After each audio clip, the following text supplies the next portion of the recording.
সবাইকে স্বাগতম জানাচ্ছি আবার একটি নতুন ভিডিও দেখার জন্য। সবাইকে শুভ সকাল। দেখতে দেখতে দিনগুলো সব পার হয়ে যাচ্ছে। আমাদের তো স্টার সানডে করতে এসেছিলাম খুলনায়। শ্বশুরবাড়িতে স্টার সানডে করেছি, তারপর ভাইয়ের বিয়ের উদ্দেশ্যে বাপের বাড়িতে এসেছি। ভাইয়ের বিয়েও শেষ হয়ে গেছে, ঘোরাঘুরি চলছে। দিনগুলো আস্তে আস্তে কেমন যেন করে পার হয়ে যাচ্ছে চোখের পলকেই। এখন অনেক সকাল, সকালবেলা ঘুম থেকে উঠে পুকুর পাড়ে এসে দাঁড়ালাম। তো দেখতেছি পুকুরে মাছগুলো ভাসতেছে, মানে সব মাছগুলো উপরের দিকে অনেক, মানে পুকুরের চারপাশে অনেক গাছপালা, আর গাছপালা থেকে যে পাতাগুলো পড়ছে, পাতাগুলো পচে যাওয়ার কারণে পানির ভিতরে একটা গ্যাস সৃষ্টি হয়েছে, যার কারণে মাছ আর নিচে থাকতে পারতেছে না। মাছগুলো সব কিন্তু উপরে, মানে অক্সিজেনের জন্য উপরে চলে আসছে। চারিদিকে মনে হচ্ছিল আমি একটা বড় একটা অ্যাকোরিয়ামের পাশে দাঁড়িয়ে আছি। সব মাছ ঝাঁকে ঝাঁকে ভাসতেছে, বড় বড় মাছগুলো।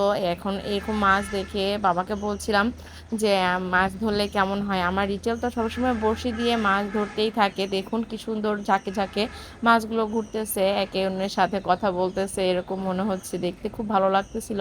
আর সকালবেলা পরিবেশটা তো একদমই অন্যরকম থাকে, একটা ঠান্ডা ঠান্ডা ওয়েদার ছিল। বাড়িতে এসে কেন জানি ঘুমাতে চাইলেও ঘুম হয় না, ঘুমটা সকাল সকালই ভেঙে যায়। তো এই পুকুর পাড়ে আমি, রিচেলের পাপা, বাবা সবাই মিলে দাঁড়িয়ে মাছ ধরা দেখছিলাম আর প্ল্যান করছিলাম আজকে পুকুরে জাল ফেলা যাক। জাল ফেললে হয়তো বা কিছু মাছ ধরা যাবে, কারণ হচ্ছে বললাম যে পাতা পচে যাওয়ার কারণে, পুকুরের ভিতরে যে পাতাগুলো পড়ে গাছ থেকে, সেই পাতা পচে যাওয়ার কারণে হচ্ছে গিয়া পুকুরের ভিতরে একটা গ্যাস সৃষ্টি হয়েছে, যার কারণে কিছু মাছ মরেও যাচ্ছে। তো মরে যাওয়া থেকে যদি জাল দিয়ে কিছু মাছ ধরে রাখা যায় তাহলে তো টাটকা টাটকা মাছ খাওয়াই যাবে, আর মাছগুলোকেও মানে সৎ ব্যবহার হবে আর কি। তো যেই কথা সেই কাজ, সবাই মিলে প্ল্যান করতে করতেই সবাই, আমার মামা হচ্ছে গিয়া মাছ ধরতে অনেক পছন্দ করে। তো মামাকে ফোন করলো চলে আসার জন্য, জাল দিয়ে আজকে মাছ ধরা হবে সেই প্রিপারেশন চলছিল। তো আমরা সবাই মিলে সকাল সকাল নাস্তা টাস্তা করে নিয়ে এই যে মামা চলে এসেছে। 2-3 বার কিন্তু জাল ফেলে মাছ ধরাও হয়ে গিয়েছে, কিছু কিছু মাছ উঠেছে, আবার কোনো কোনো বার উঠেনি। আবার ছোট যেগুলো মাছগুলো অনেক ছোট, সেই মাছগুলো ফেলে দেওয়া হচ্ছিল পুকুরে, মানে ফেলে দেওয়া মানে ছেড়ে দেওয়া হচ্ছিল, যে যে মাছগুলো ছোট আছে এখনো বড় হওয়ার সম্ভাবনা আছে। আর যেগুলো এখনো ছোট কিন্তু দেখা যাচ্ছে যে পুকুরে গ্যাসের কারণে সমস্যা হয়েছে, মানে হয়তো বাঁচবে না, ছেড়ে দিল, মানে সেই মাছগুলো ছোট হলেও আমরা হচ্ছে রেখে দেওয়ার চেষ্টা করছিলাম। পুকুরে কিন্তু বিভিন্ন ধরনের মাছ আছে। সরপুঁটি মানে চাইনিজ পুঁটি, দেশি পুঁটি না, যেটা চাইনিজ পুঁটি। তারপরে হচ্ছে গিয়ে মৃগেল মাছ, রুই মাছ, শোল মাছ, কাতলা মাছ, বিভিন্ন ধরনের লালনটিকা, পরে লাল পেট মোটা মাছ যা আছে, বিভিন্ন ধরনের মাছ আছে।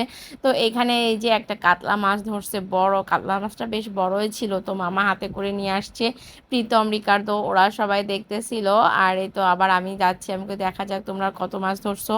তো মাছ তো ধরছে, বেশিরভাগই ছোট মাছ, এখনো বাড়েনি, যার কারণে বাবা বলতেছে যে আর ধরতে হবে না, কারণ এই ছোট ছোট মাছ নিয়ে কেউ খাবে না, খামাখা মাছগুলো ধরে নষ্ট হবে, আর পুকুরের ভিতর থাকলে আস্তে আস্তে এগুলো বড় হবে।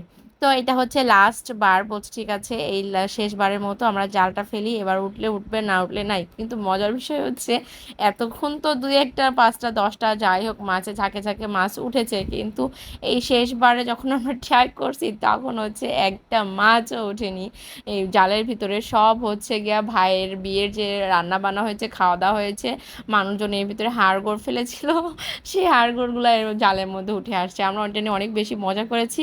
তো আজকে ভিডিওটা এখানে রাখছি, ভালো লাগলে লাইক কমেন্ট শেয়ার করবেন।